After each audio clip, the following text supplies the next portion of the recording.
Well, welcome Evelyn. to the Empower for Change channel, where we help people explore and better understand how one's life's journey prepares you for your life's purpose.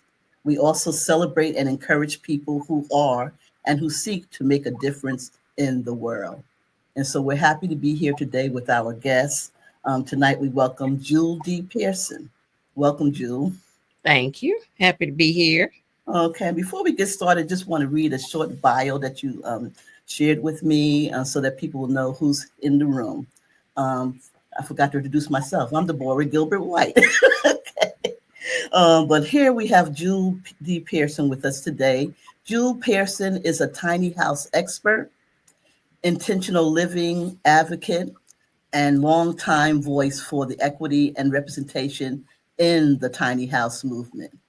As a speaker, educator, and consultant, she brings over a decade of lived experience to conversations that challenge the status quo of community, housing, and wealth building. Jewel inspires audiences to rethink how we live, build, and belong. And I love the last part of that, Jewel, when you say you inspire us to rethink how we live, because in this day and time we have to do some reimagining of the things that we need to do for all of us to be able to participate in this society. And so I welcome you here today. Thank you. Very happy to be here. Thank you. Okay. Um, I first became aware of you, Jewel, through a YouTube video providing a virtual tour of your beautiful tiny home in Charlotte, North Carolina.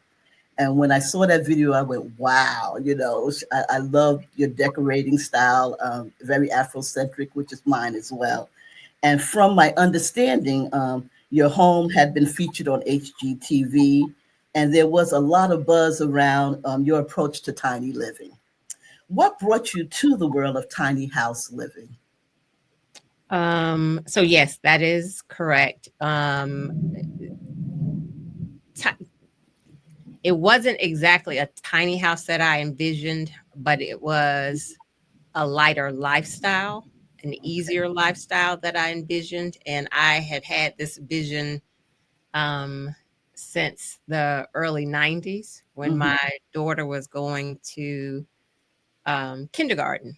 And I was a young single mom, and I was envisioning a future where once she was headed off into her own, grown and headed off into her own, I wanted to live a lighter lifestyle. And at that time, I envisioned it as living in an RV and traveling the country. And I always said I didn't want to have an address. I just wanted to be on the move. And so that was the dream. And I kind of kept that dream going as she progressed through school, because at some point I was telling her it was her responsibility to buy my RV once she had graduated. Like I'm gonna pour into you, and so you then need to buy me my RV. And so sometimes I would even say stuff like for her grades, like you got to get a good grade because you need to buy my RV.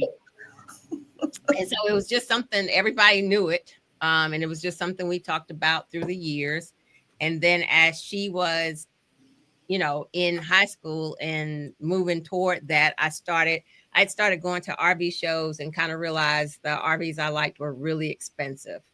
Mm-hmm. And which meant I was going to have to work really hard to pay for those RVs. And that wasn't what I was trying to do. And in 2010 or so, this was after my daughter was gone. She had graduated from undergrad at that point, and she was in law school. I stumbled on a story of Macy Miller, Mm-hmm. who is a good friend of mine now. And it was her story of building her tiny house, and her story about she had gone through a divorce and a lot of hardship, and she decided she was building a tiny house, and she built hers on a truck bed, and she did most of the work herself. Mm-hmm. And so to never be in a position again to experience loss as she had experienced it. And her story resonated with me. It wasn't my story, but just that the house and to be able to have this house and no one be able to take it, and the smallness of it. And the difference for me in that in an RB was that it looked like a home. As an RB is always going to be an RV, but this looked like home just in a smaller perspective, and that's a smaller size. And that is when I decided I was building a tiny house. Well, I love the story of your daughter, and you putting that pressure on her, but I I'm glad still do. you She's still not do. budging. Okay. I've heard you speak to your involvement over 10 years in the tiny house movement. You have been referred to as the Harriet Tubman of the tiny house movement.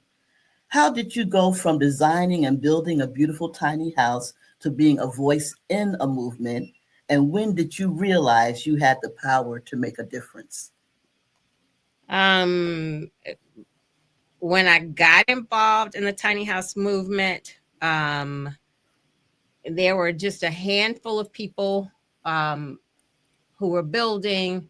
You kind of knew everybody in the movement at that point, and um, we the buzz then was like working toward legalization of tiny houses. And I was all in around that, and felt like if we were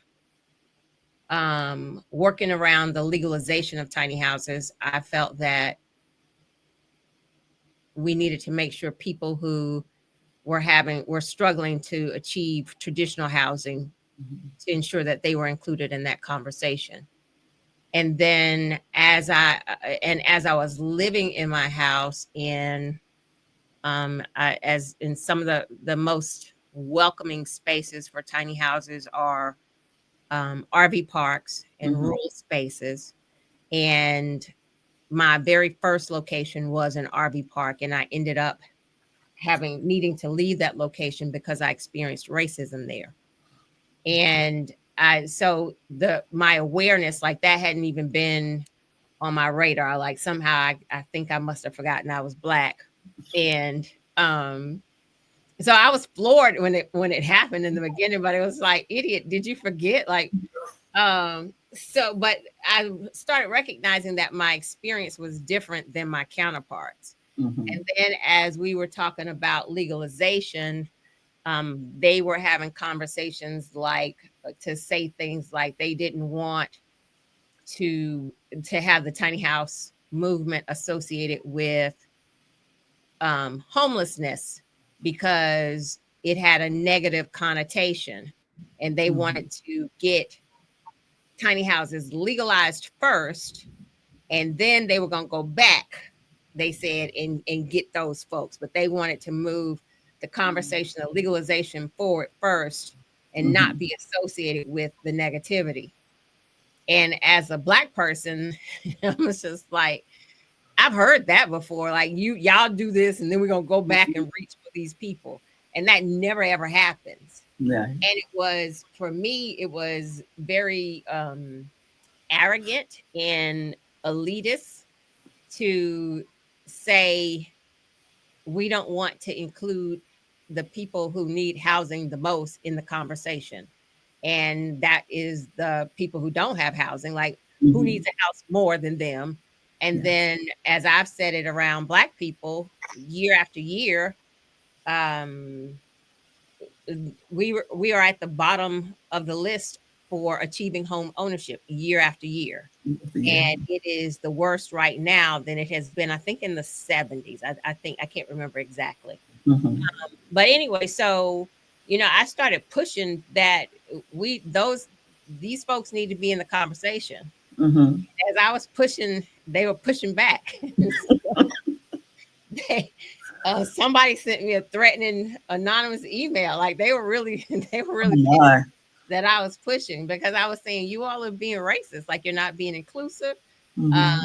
you over here, you don't have anybody else at the table but y'all. And so after a couple of years, maybe a year and a half Mm-hmm. of pushing them, and realizing they really weren't interested. They just wanted to downsize their racism. In we're not gonna let go of the racism. We're just gonna downsize it. Mm, I realized that it was on me to build different tables and quit trying to sit at their tables. And mhm, I also realized that I had a responsibility to share my experience because I wanted us, people who looked like me, to have the opportunity to reap the benefits of tiny houses. yes, And I also wanted us to understand the challenges we'd have in the movement. mhm, And that all of that was my responsibility because nobody else could tell that story. Nobody else was there that looked like me to tell that story. And so that's where the responsibility came in. And it was just like, this is the gift that I've been given. Um, mhm. not necessarily purpose, but this is the gift that I've been given to carry this. Hmm. I love how you frame that as a gift. As you know, my background has been working in homelessness advocacy. Hmm. And for me, it was having the experience of homelessness and then asking a question coming out of that experience that propelled me into doing more things and connecting with people in community to address the issue of homelessness and how people who are experiencing homelessness are treated. So I think, like you said, it's a gift. Also, it seems like it found you and mine found me as well, because I wasn't, thinking about being an advocate. I just was looking for shelter at some point, and Right. it turned into something much more different than I had expected. Um, last Friday, last February, I attended the 4-week tiny house masterclass you offered, and it was amazing. I learned so much about living tiny and the possibilities it offered for addressing our housing and homelessness crisis in this country. And it was helpful to me as someone who had been exploring tiny homes as a affordable housing alternative, as you have mentioned, for people with lower incomes, as starter homes, and for retired seniors. Hmm. I see it as an attractive option for people not experiencing homelessness, as you have shared with us. However, we know that shelter villages or tiny homes exist across the country. You just shared some of your experience about what it looks like, when you first started in the movement. Has anything changed? Is it getting better for those conversations to happen to include, people having housing and homelessness um, with tiny houses as a option for us? Has that improved? So I think the conversation for tiny houses for the homeless is a more acceptable conversation. Hmm. It's not happening at the level that it needs to be to address, Hmm. it's at crisis level, so it's not moving at the level to address that, but it's an easier conversation, and there are more tiny house communities for the unhoused, the homeless. There Hmm. are also more communities for veterans. It's like they can get behind those two conversations. Hmm. Um, in my opinion, it's still not being done the way I envision that it needs to be done is some of them are doing it, but with Yeah. services partnered with the housing, and Yes. not just seeing it as temporary shelter, but seeing it as and there's a community in Greensboro that's doing this, but seeing this as, a year or two housing to allow them to get on their feet. Hmm. And when you're approaching it that way, then the design of the house is different. It's not just shelter, it also includes the bathroom, it includes the kitchen, because you're considering it as housing. So Hmm. yes, the conversation is different. It is improved for the homeless and for veterans. Hmm. It's not, again, where it should be, but then overall the conversation for tiny houses, specifically tiny houses on wheels as a housing opportunity, is Hmm. has not improved at the rate that it needs to. The West Coast does a better job of it. The Mm-hmm. East Coast is very slow to it. There are pockets of tiny house communities, but it's very slow. And I just shared a link for um, a a petition, because once again it happens where money gets involved, and so as Mm-hmm. they're trying to add rules and legislation around tiny houses on wheels, the people that are getting involved are trying to make money, and so it's still not really benefiting the housing, Mm-hmm. benefiting the small tiny house builder. It is, how do we make money off of it, and in that regard they're harming the Mm-hmm. conversation. So um and that's frustrating because it all, it always comes down to Mm-hmm. money, To the and money.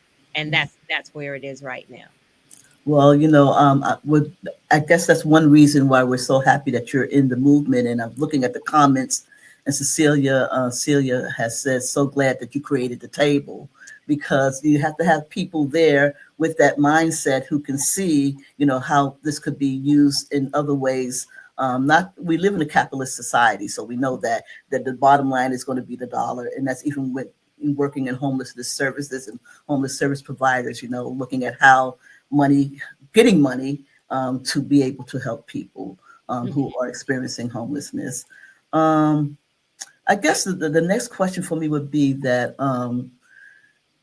I know I was in a community at one time where I saw all these little signs that had like the the the red circle with the little slash in it, and then the words inside were saying tiny houses, so no tiny houses, Mhm. and so the pushback about tiny houses in general, what have you found in your experiences the pushback has been in general about tiny houses as compared to the dwellings that people are now aware of, are used to living in? The bottom line for me around the pushback has a lot to do with not being educated um, Mm-hmm. around tiny housing. So the one of the biggest opponents of tiny houses are the folks that we call the NIMBY folks, the not in my backyard folks, Yes. and they feel like to allow tiny houses in their area is going to take down their property value, and so that's their main concern. Mm-hmm. Um, Oftentimes, so as I spoke about California, where they're doing a better job of allowing tiny houses on wheels, they will actually allow tiny houses on wheels as a sole dwelling on a piece of property, and also as an accessory dwelling unit in the backyard in some of the cities in California, not the whole state, some of the cities. Mm-hmm. Um, but then again, the NIMBY folks get involved because they feel like, well, somebody who can afford a tiny house on wheels, that means they will be in this neighborhood and have access to the neighborhood, have access to the services that they Mm-hmm. normally wouldn't, which is zoning. Zoning, I just was talking about this, how zoning Yeah. was created from a racial perspective, and it's still doing the job of keeping certain folks out of certain areas.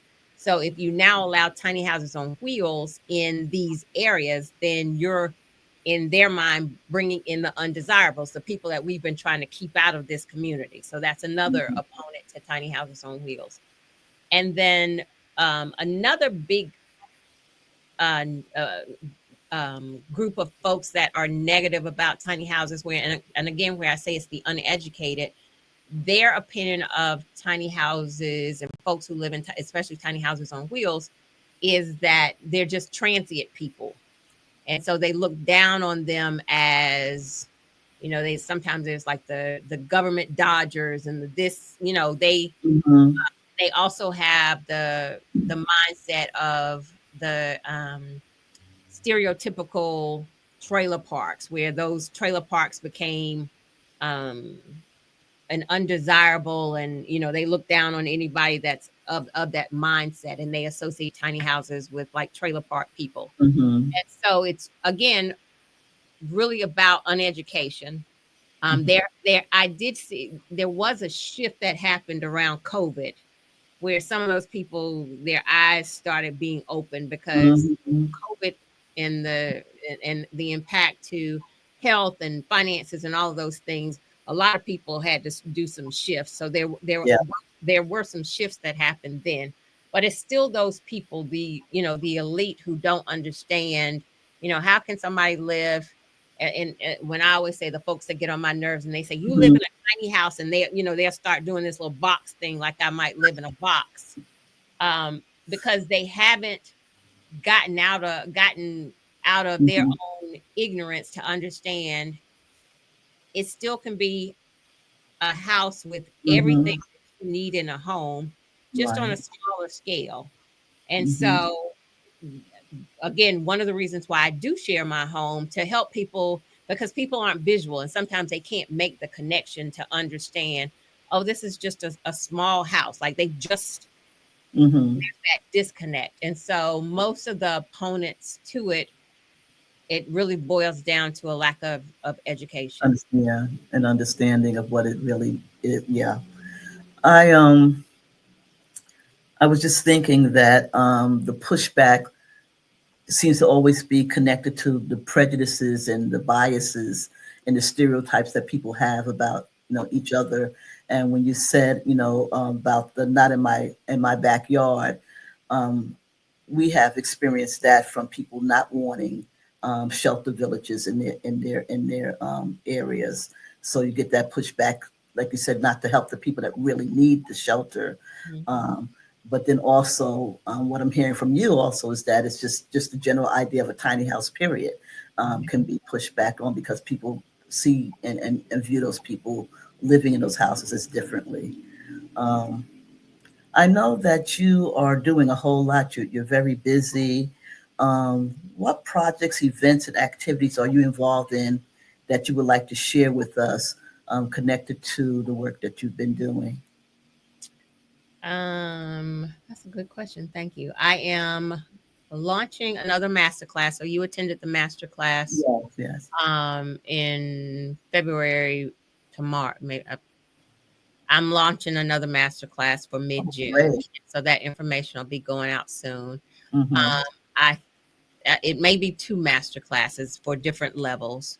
Mm-hmm. I'm still working on that. And then I am working on a an online community, Mm-hmm. to take my Patreon group to a different level, and to offer a community for people who want to um, kind of take their knowledge, who need support. And it's different levels of community, where like a basic, you're in community with other people who are navigating the tiny house movement, the journey. And then as the levels increase, it's an opportunity where one-on-one with me or weekly with me, Mm-hmm. there are different levels to that. So I'm working on rolling that out.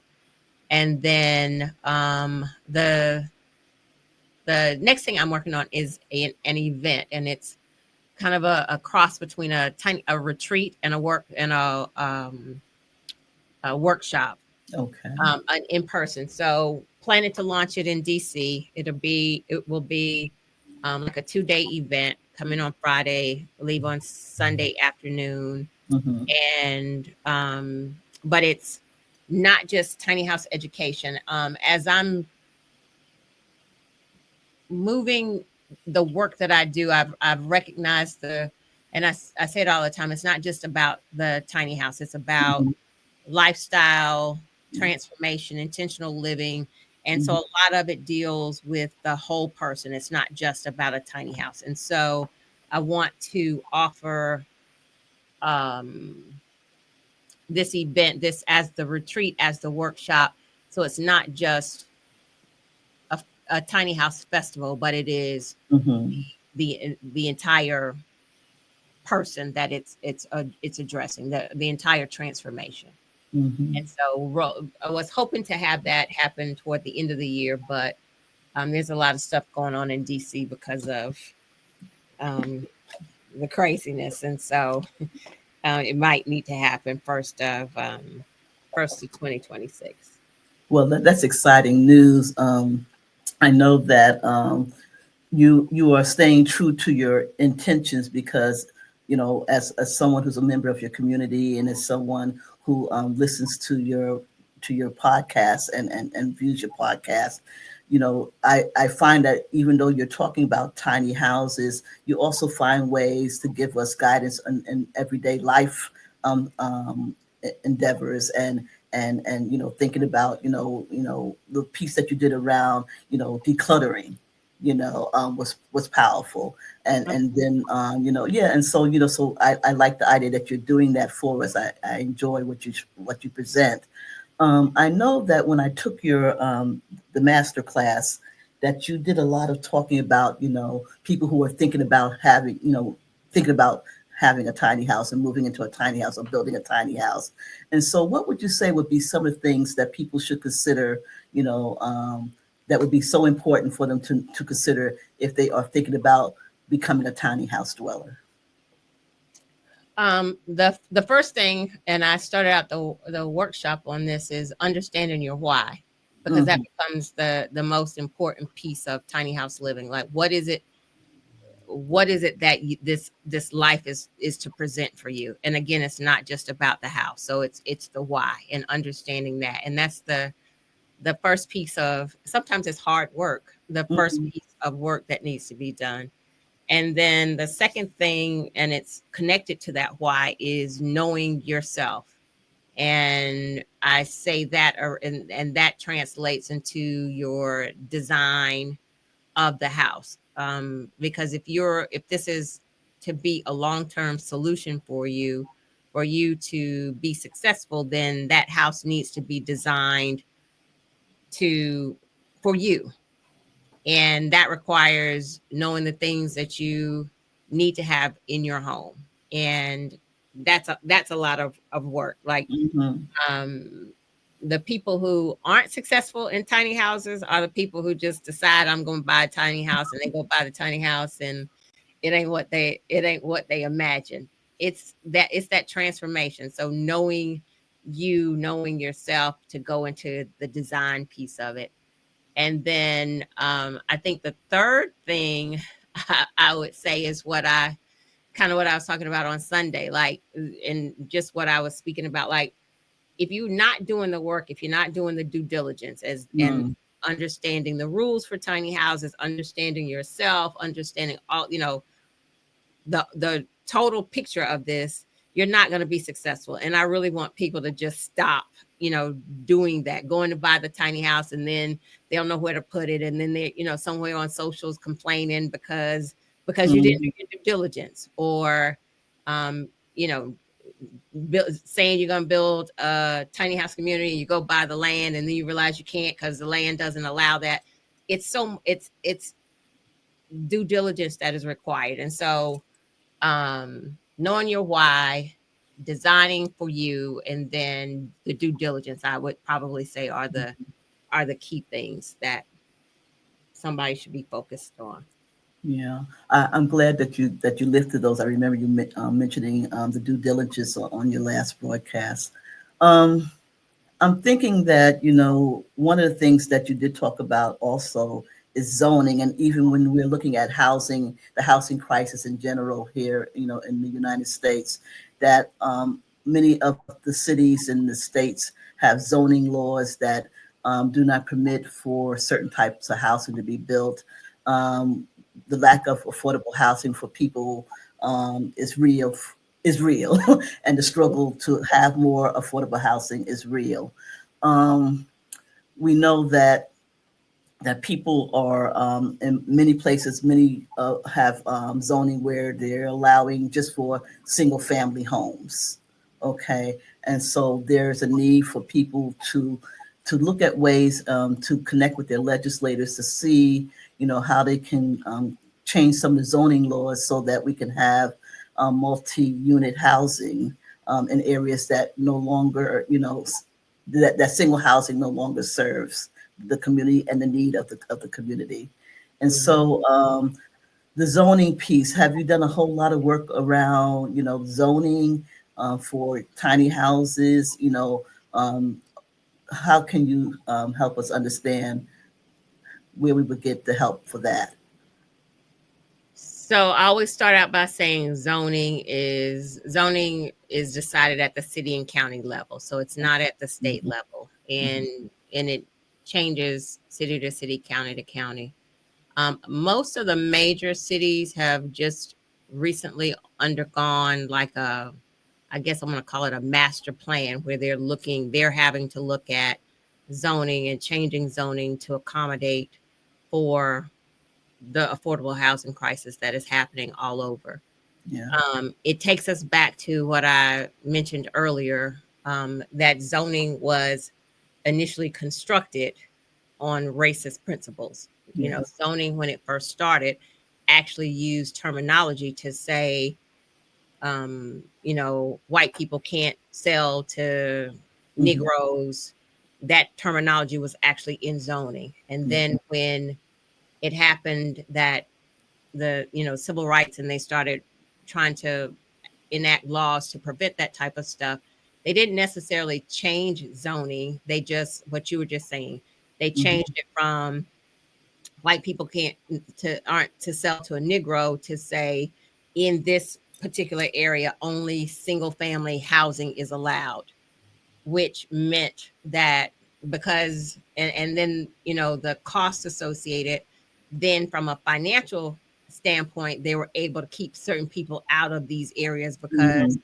only certain people could afford to build in these zones. And so it no longer said white people, black people. It just did it from a financial perspective. And most zoning laws have not been touched since that time, and they're working as designed to keep Mhm. out and to and they have created this crisis. And so some of the cities are going in and rewriting some of the zoning Mhm. to make those changes. The challenge though is the tiny house on foundation is an easier conversation in the zoning conversation. If the city, the county does not have a minimum square footage requirement, other outside of what size the rooms have to be for the number of people. A lot of cities don't have a minimum square footage to say you can't build under 500 square feet. Most cities don't. So you can build a tiny house on foundation as long as you're going through their permitting process. Mhm. um, you can create an ADU if they allow ADUs. You can have the conversations to ask to petition that they change zoning if you're building on a foundation. Those are easier conversations to have because you are dealing with a foundation. You're having to go through their permitting process. Basically, they're getting their money, so they're okay with having those conversations. It's the wheels that haven't gotten there yet, and there Mhm. haven't been the conversations from the legal perspective for tiny houses have been more on the building code, how they Mhm. have to be built, not on zoning. Like zoning is the next big thing that does need to be tackled to allow Mhm. tiny houses on wheels, and that hasn't happened yet. um Again, the West Coast, there some of those cities, they're leaders in this. They already allow tiny houses on wheels.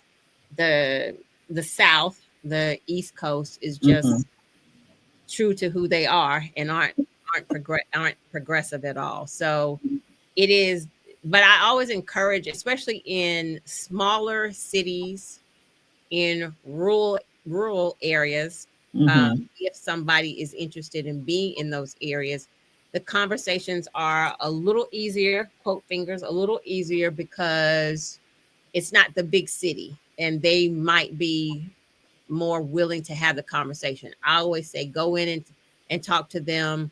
If you're interested in building a community, go in and talk to them about what's in it for them. Show them how they can make some money off of this. And sometimes they're more willing to have those conversations. It's the big cities. Yeah. Charlotte ain't trying to hear nothing about tiny houses on wheels, because they're making their money on the big projects and the big things, and so Mhm. tiny houses on wheels aren't that for them. Mm. How can people be supportive of your work? You shared a whole lot, so far with us. So how can people connect with you and be supportive of what you're doing? Girl, jump in my community. Come on here. Of course. take some classes, a workshop, jump into master class. Right. Those are all the ways. Thank you for asking that. Yeah. Um, Yeah, if you can put information in the chat Consultation. for us, or and then I'm looking at the chat also to see if we have any questions for you in the chat, because I know those are ways that really could be helpful to you, but also to us as a community as we begin to learn and be educated around this whole issue, of housing, affordable housing, and different ways of people living, in this society. So yes. For some reason, I'm not in your chat. It's saying I need to connect my YouTube channel, and I'm gonna see if I can do that Okay. without kicking myself out. Let's Yeah, see. please don't kick yourself out. Yeah. I'm looking at the I chat do. I'll now. come right back. Okay. Are there any questions for Jewel in the chat? Please put them in the chat.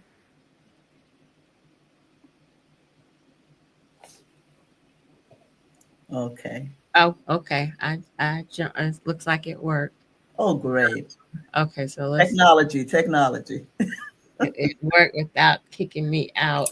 Oh, praise God. If I can find a link, I should have been prepared. Okay, well, it's all right. Well, while you're doing that, I'm going to take the final question that I have for you, from you. You usually ask, people, you know, is there a question that I did not ask that you would like to answer? And so I present that for you. Oh, before that, we do have a question in the chat. Um, um, Evelyn says, how can we get more people in communities of color talking about tiny houses? Um, I feel like, and I've shared this before, it is more of the visual. Um, okay, I can't share a link. That's I forgot you can't share the a guest can't share a link in the chat, so it blocked me. Okay. Um, it's for us, the conversation around tiny houses is more of the visual of people sharing their homes and talking about their experiences. And it makes sense Mm-hmm. because, as I've said, year after year, we're last on the list for owning a traditional home. So then, when you start trying to talk about a tiny house to people who are still trying to chase this elusive American dream and the Mm-hmm. traditional house, they're not really trying to hear it because they're still trying to get their big house. And so now you're trying to talk to them about a tiny house. And so, and again, because folks aren't really visual, you say tiny houses and they're thinking that it's something that's less than. Less than. Mm-hmm. Yes. And so the conversations really happen more around the sharing of what it could be, what it is, what the opportunities are from a financial perspective, owning your home in a position where people can't take your home. Mm-hmm. Um, I feel like that is the way we keep encouraging our community to understand tiny houses and an opportunity. And it's why I talk about it. It's why I'm very open. Like, I've shared the experience of having experienced a stroke and the fact that my tiny Yeah. house has been the thing that has allowed me to be okay. Yes. Because my expenses are such with not having a mortgage. Mm-hmm. Um, and also the security of knowing this is my house. Like even if things get really bad, nobody can come and take Mm-hmm. this because I own it. Yes. That is a different feeling when you're in a position where you're financially challenged, and that Mm-hmm. is something that there's a piece in that we need to be talking about. Yeah. And when and that is the conversation that has to keep happening to help communities, Black communities, Mhm. understand tiny houses. Yeah. I'm glad that you mentioned about the health issue that you had, because it was from listening to you talk about life quakes. That's the first time I heard that term, when I was listening to you talk about, and you shared about your life quake with the stroke. And I just want to thank you for that, because that encouraged me to look at, the different things that were happening in my life, and others who were part of that conversation, and continue to listen to you, that things happen and you can take from those things and move forward. And I'm looking at you now, knowing you had, a stroke, and here you are still, striving and thriving, to get this work done. And so I want to let you know, from myself, I appreciate you, and I'm sure there are others that appreciate you as Thanks. well. Now I don't want to act like I made up that word. So I know you didn't. I know you didn't make it up, but the first time I heard it was from you. yeah, this is the book I got. It's Life is in the Transitions. It's a book by Master and Change at Any Age, Bruce Failer. I didn't make up Okay, the term. right. He talks about how, and he interviews a whole bunch of people who've had some tragic type things happen. Hmm. And out of those things, something really good comes from that. And that for me has been my experience with having had a stroke. Hmm. Well, I appreciate you sharing that, and introducing us to that author, and to that concept of looking at, things that happen to us in life quakes. Okay, well, you've had time to think about the question that I think do you remember? Okay, is let there me a see. question I did not ask that you would like to answer?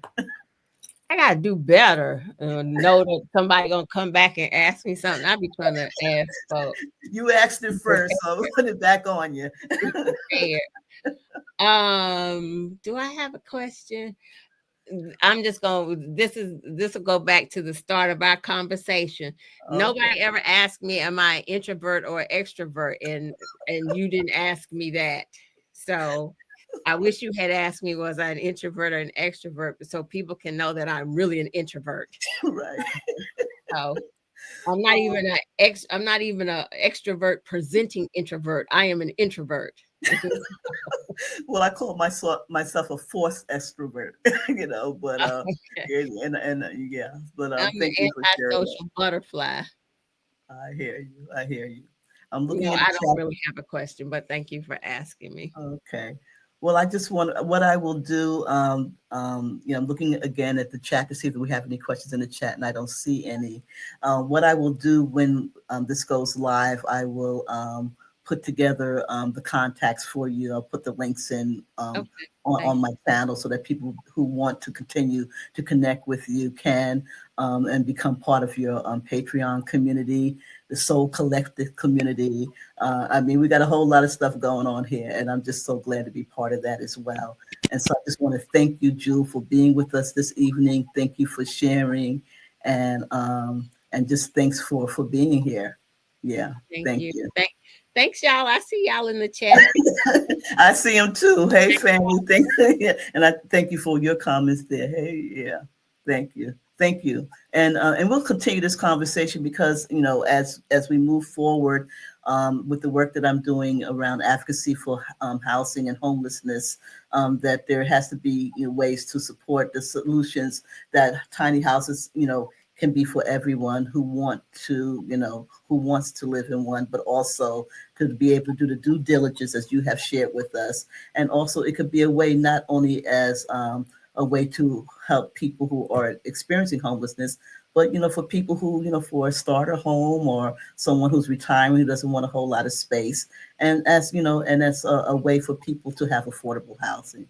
So again, I agree with that. I always say tiny houses just make sense. And if yeah. we consider the housing situation that we're in right now, Hmm. if we continue this same path of not providing affordable housing, to continue doing this is the definition of insanity. Still Yeah. doing the same thing and expecting different results. We're not going to get them.